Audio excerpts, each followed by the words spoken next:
اور ہمارے لاہور کے بہت بڑے ایک عالم گزرے ہیں جو ایران سے آئے تھے، علامہ حائری کے نام سے، شاید نام سن رکھا ہو، سید ابوالقاسم حائری، مرحوم سید ابوالقاسم حائری قمی، بہت بڑے ہمارے لاہور کے عالم گزرے ہیں، قوم مقدس سے آئے تھے، ایران آ گئے، پاکستان آ گئے، ابھی ان کی ساری نسل وہیں ہے، پاکستان میں ہے۔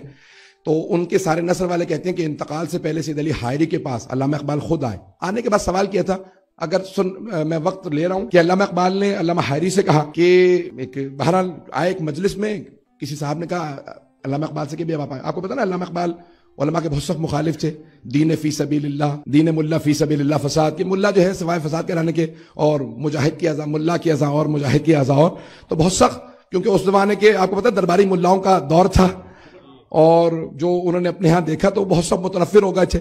تو اس کے بعد ایک مرتبہ ان سے کسی شیعہ نے کہا بھائی آئیے میں آپ کو ایک مجلس میں لے چلتا ہوں، انہوں نے کہا بھائی جب میں اپنے علماء کو چھوڑ چکا، یہ جو ہیں وہ سارے تاج برطانیہ کی لمبی زندگی کی دعائیں مانگ رہے ہیں بیٹھے ہوئے کہ ہم غلام بنا کے ہمیں یہاں پہ، تو کہا میں تمہارے علماء کو کیا کہا، نہیں یہ مختلف ہیں، ایک مرتبہ چلو، آپ کو فارسی بھی آتی ہے، یہ فارسی ایران سے آئے ہیں، فارسی اردو سیکھ لی ہے انہوں نے، فارسی کے بہت زیادہ اشعار سناتے ہیں اور بہت زیادہ ان کو تسلط ہے قرآن پہ، چلیں۔ کہا میں پیچھے بیٹھوں گا، ملوں گا نہیں ان سے، کہا ٹھیک ہے۔ انہوں نے فوراً چٹ لکھی، علامہ حائری کو بھیج دی۔ ڈاکٹر اس زمانے میں علامہ اقبال نے کہتے تھے ڈاکٹر محمد اقبال آپ کی مجلس میں آ چکے ہیں، ذرا ان کو مد نظر رکھتے ہوئے مجلس پڑھیے گا۔ تو علامہ حائری نے پوری کی پوری جو مجلس پڑھی، وہ جو مغربی فلسفہ تھا اس کی رد میں پڑھی، 1.5 گھنٹے سے زیادہ لمبی تقریر کی کہ جو مغربی فلسفہ جس میں الحاد، ایتھیسٹ تصور پورا توحید کے خلاف دیا جاتا ہے کہ خدا نہیں ہے، توجہ رکھیے گا، کہ دین کی دشمنی، دین کی مخالفت، انہوں نے پورا جواب دیا 1.5 گھنٹے میں۔ تو علامہ اقبال نے کہا یہ کون ہے؟ کہا کیوں؟ کہ میری ساری زندگی کی محنت 1.5 گھنٹے میں تباہ کر دی۔ اب سمجھ میں آیا شیعوں کو کھٹمل کیوں کہتے ہیں؟ چلتے رہیے گا۔ تو کہا مجھے ان سے ملواؤ، میں ملنا چاہتا ہوں، چلیے گا میرے ساتھ۔ تو کہا میں ملنا چاہتا ہوں، یہ کون ہے؟ کبھی علامہ حائری آئے، آ کے ملے، اور پھر اس کے بعد بہت زیادہ قریب ہو گئے، پڑھنے لگے، کتابیں پڑھنے لگے، اور کرتے کرتے ایک دن کہا کہ میں آپ کی کتابیں پڑھ رہا تھا، میں نے تصور دیکھا کہ کوئی آپ کے 12ویں امام میں غیبت میں نظر نہیں آتی، یہ کیا کہ کوئی سمجھ میں آنے والی بات نہیں۔ تو علامہ حائری نے کہا پہلے 11 سمجھ لو، 12ویں خود بخود سمجھ میں آ جائیں گے۔ تو انہیں جواب پسند نہیں آیا، اٹھے، کبھی کوئی کتاب ہو تو دے دیجیے گا، پڑھ لوں گا۔ انہوں نے کہا میں نے خود لکھی ہے، یہ پڑھو۔ علامہ اقبال چلے گئے، فارسی میں پڑھا، کچھ عرصے بعد 1.5 مہینے بعد واپس آئے، اور آنے کے بعد کہا کہ آپ کی اس کتاب کو پڑھنے کے بعد میں نے یہ نظم لکھی ہے، کبھی اے حقیقت منتظر نظر آ حقیقت مجاز میں، پتہ نہیں لوگ ہے یا نہیں ہے، کہ ہزاروں جبینیں تڑپ رہے۔ بھائی عزیزان گرامی، اتنا سب کچھ لکھا علامہ اقبال نے، پھر بھی لوگ کہتے ہیں نہیں حنفی تھے، مجھے نہیں معلوم کس سے ان کی وصیتیں لکھوائی گئیں، پتہ نہیں مسلمانوں نے کس کی جھوٹی وصیت لکھی تھی کہ آج تک عادت چھوٹ نہیں رہی۔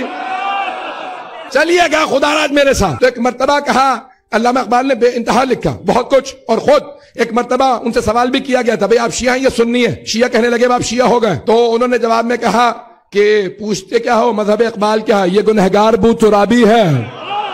خاندان والوں نے کہا ہم بائیکاٹ کر دیں گے۔ تو انہوں نے کہا ٹھیک ہے، تھوڑا سا عقیدہ بدل کے بھی پیش کر سکتا ہوں، ہے اس کی طبیعت میں تشیع بھی ذرا سا، ہے اس کی طبیعت میں تشیع بھی ذرا سا، تفضیل علی ہم نے سنی اس کی زبانی، تفضیل علی ہم نے سنی اس کی زبانی، کہ میں علی کی افضلیت کا قائل ہوں، صرف صحابہ سے نہیں۔ اگر کبھی کراچی میں کوئی ٹی وی پہ بیٹھ کے پوچھے بتاؤ علی انبیاء سے افضل ہے یا نہیں، کبھی نہ کو شیعوں کا عقیدہ کیا ہے، کو اقبال شاعر مشرق کا۔ حائری کے خاندان والے کہتے ہیں کہ انتقال سے پہلے اپنی وصیت دے گئے تھے کہ علامہ میں آپ کو سونپ کے جا رہا ہوں، میں نے اپنا عقیدہ وہ بنا لیا ہے جو اہل بیت کا عقیدہ تھا، اگر میں مر جاؤں تو آپ ذمہ دار ہیں، روز قیامت جناب سیدہ سے آپ بس اتنا کہہ دیجئے گا کہ میں ان کا ماننے والا تھا، ان کے دفاع کرتا تھا۔ وصیت ان کے بہرحال علامہ حائری کے پاس تھی، اور وہاں پہ کہہ کے گئے تھے کہ میں اہل بیت علیہ السلام کے راستے پہ ہوں، میں 12 کو مانتا ہوں، توجہ رکھیے گا میرے ساتھ۔ تو ان سے کہا بھئی یہ شیعہ کہتے ہیں کہ جناب سیدہ افضل ہے، تو آپ بتائیے کہ جناب مریم افضل ہے یا جناب سیدہ؟ تو علامہ اقبال کے فارسی کے کلام بہت زیادہ ہیں، کلیات اقبال فارسی بہت ضخیم ہے، اس میں اسرار خودی آپ نے سن رکھی ہے نا کتاب، اسرار خودی ہے، پھر رموز بے خودی، رموز بے خودی میں انہوں نے جواب دیا ہے، وہاں پہ اس نظم کو چھاپا، سوال ہوا بتائیے کون افضل ہے، سیدہ افضل ہے یا مریم؟ تو انہوں نے کہا ٹھیک ہے میں نظم میں جواب دوں گا، اور انہوں نے جناب سیدہ سے متعلق حضرت فاطمہ الزہرا کی فضیلت بیان کر رہا ہوں نظم میں، اور فرماتے ہیں فارسی کی نظم ہے، ترجمہ میں کروں گا اور ترجمہ ذمہ داری سے ہوگا، حاشیہ میرا ہوگا، حاشیہ سمجھتے ہیں بیچ میں فٹ نوٹس ہوتے ہیں، کامنٹس ہوتی ہیں، ٹرانسلیشن بھی میرا ہوگا، کامنٹری بھی میری ہوگی، بتا دوں گا کہاں پہ ٹرانسلیشن ہے کہاں کامنٹری ہے۔ نظم تو لانی ہے، میں کوشش کروں گا کہ صرف اس میں سے سلیکشن آپ کو سناؤ تو علامہ اقبال نے کہا مریم از یک نسبت عیسیٰ عزیز، از سے نسبت حضرت زہرا عزیز. علامہ اقبال کہتے ہیں مریم کو بس ایک عیسیٰ سے نسبت ہے جس کی وجہ سے ان کا اتنا مقام کہ، لیکن سیدہ کو 3 نسبتیں، از سے نسبت حضرت زہرا عزیز. کون سی 3 نسبتیں علامہ اقبال نے شاعری میں سنائی ہیں؟ فرماتے ہیں نور چشم رحمت للعالمین آن امام اولین و آخرین. پہلی نسبت پیغمبر اسلام سے، ان کی آنکھوں کا نور. سارے اشعار بیچ کے چھوڑ رہا ہوں، پھر آئیے کہ دوسری نسبت کس سے؟ کہ بانوے ان تاجدار حل عطا مرتضی مشکل کشا شیر خدا بادشاہو کل بئی ایوان او یک حسامو یک ذرا سامان او. علامہ اقبال کہتے ہیں سیدہ کون ہے؟ 4 اشعار کے اندر جناب امیر کا تعارف کروایا کہ بانوے ان تاجدار حل عطا. کا زوجہ کس کی ہے؟ جس کے سر پہ حل عطا کا تاج. بھئی سونے جواہرات کے تاج تو سبھی کے سروں پہ آ جاتے ہیں. بڑے بڑے لوگ بیت المال سے درہم و دینار جمع کر لیتے ہیں. یہ حاشیہ میرا تھا، علامہ اقبال کا سن لیجئے. وہ فرماتے ہیں کہا جس کے سر پہ حل عطا کا تاج وہ فاطمہ الزہرا کے شوہر ہیں. کہ وہ کون ہے؟ کہ مرتضی مشکل کشا شیر خدا. کا سارے صحابہ ہیں رضی اللہ، علی ہے مرتضی. یہ میں نے کہہ رہا، علامہ اقبال نے کہا کہ مرتضی مشکل کشا شیر خدا. اقبال کہتے ہیں علی مرتضی بھی ہیں، مشکل کشا بھی ہیں، شیر خدا بھی ہیں. پھر کہتے ہیں بادشاہ ہیں، بادشاہو کل بے ایوان ہو. کہ لیکن ان کا جو ایوان امامت تھا گھر کا وہ بہت چھوٹا سا تھا، اور کا اس کائنات سے ایک گھوڑا ایک زرہ اور ایک تلوار تھی. دنیا جوڑ جوڑ کے جو غنی بنے اور ہیں، جو سب کچھ لٹا دے چھوٹے سے گھر سے کائنات کو چلائے وہ علی ہے. کون ہے جناب سیدہ؟ تیسری نسبت بیٹوں کی نسبت ہے. اور کہتے ہیں ماں کن کی ہے؟ میں اسی پہ تمام کر دوں گا، جانتا ہوں میں بہت زیادہ وقت دے رہا ہوں. آخری 2 شعر بہت ضروری ہیں، اس کو سن لیجئے گا. مادر ان مرکز پرکار عشق مادر ان قافلہ سارار عشق. کا جس جناب مریم ماں ہے جناب عیسیٰ کی، کا جس قافلہ عشق یعنی عشق حقیقی، کا جس قافلہ عشق کے مرکز میں بیچ میں جناب مریم چل رہی ہے، اس کاروان کی سالار فاطمہ ہے.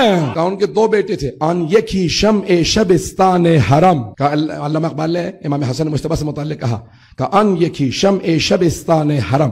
کا حرم کی اگر رونق اور نور کو دیکھنا ہو تو حسن کو دیکھ لو. اور عزیزان گرامی علامہ اقبال نے جو دوسرے مصرے میں کہا ہے وہ بہت عجیب و غریب ہے. وہ کہتے ہیں پشت پازد بر سر تاج و نگین. علامہ اقبال کہتے ہیں کہ علامہ اقبال یہ کون ہے؟ امام حسن مجتبی. صلح نہیں کی تھی، تاج حکومت کو ٹھوکر مار دی تھی. تاج حکومت کو جو ٹھوکر مار کے چلے گئے وہ امام حسن مجتبی تھے. میں جانتا ہوں میں شاید بحث کو خوش کر دیا. امام حسین سے متعلق کہا اور کہا کہ پوری دنیا کے جتنے بھی آزاد لوگ ہیں واندگر مولائے ابرار جہان، ساری دنیا کے جتنے آزاد فکر مرد ہیں ان کے مولا کا نام حسین ہے. قوت بازو احرار جہان. وقت نہیں ہے عزیزان گرامی. علامہ اقبال کے آخری 2 مصرے سن لیجئے. نظم بہت طولانی ہے، میں دیکھ رہا ہوں کہ شاید بہت تاخیر ہو چکی، مجمع تھک رہا. میں پیش کر رہا ہوں کہ علامہ اقبال کون کہتے ہیں. کیا کہتے ہیں جناب سیدہ سے متعلق؟ کہتے ہیں کہ نوریو ہم آتشی فرمان برش گم رضایش در رضائے شوہرش. کہا چاہے نوری ہو یعنی فرشتے، چاہے آتشی ہو یعنی جن، کا تمام کے تمام فرشتے جن ان کے حکم کے فرما بردار تھے. میں نے نہیں کہا، اقبال کہہ رہے ہیں. او مسلمانوں یا شاعر مشرق نہ کہو، یا عقیدے درست کر لو. گم رضایش در رضائے شوہرش. کہ لیکن خود ان کی جتنی مرضات تھیں وہ ان کے شوہر کی مرضی میں گم تھے. کہ سیدہ کہتی تھی کہ اگر خدا کو راضی، پیغمبر نے کہا تھا خدا کو راضی کرنا ہے تو سیدہ کو راضی کرو، یہ راضی ہے تو تم رضی اللہ ہو. علامہ اقبال کہتے ہیں لیکن سیدہ کی مرضی جناب امیر کی مرضی میں تھے. آخر سن لیجئے 2 شعر جس کے لیے میں نے سارے بہت کچھ ہے. یہاں پہ علامہ اقبال نے یہ بھی کہا کہ جب مسلح پہ آتی تھیں تو اشک بہاتی تھیں. اشک او برچید جبریل از زمین. کہا جب وہ اشک بہا دیتی تھیں تو جناب جبرائیل آتے تھے، ان کے آنسوؤں کو زمین سے چنتے تھے اور پھر عرش اعظم پہ جا کے جیسے شبنم کو برسایا جاتا ہے عرش اعظم پہ برساتے تھے اور ملائکہ ان آنسوؤں کو جمع کرتے تھے. پتہ نہیں لوگ ہیں یا نہیں ہیں.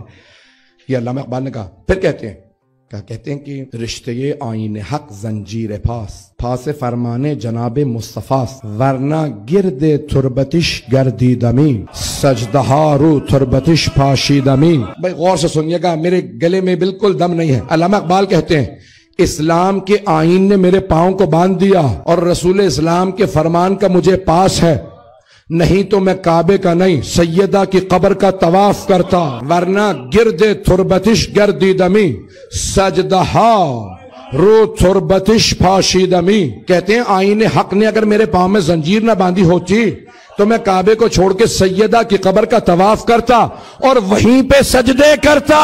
یہ میں نے نہیں کہا ہے، یہ علامہ اقبال نے کہا ہے کہ میں وہاں جا کے سجدے کرتا۔ اگر اللہ نے حج کو وہاں واجب قرار نہ دیا ہوتا، وہاں طواف نہ کرتا، وہاں عزیزان گرامی یہ ہیں سید۔ میں نے جانتا ہوں میں نے وقت بہت لیا ہے،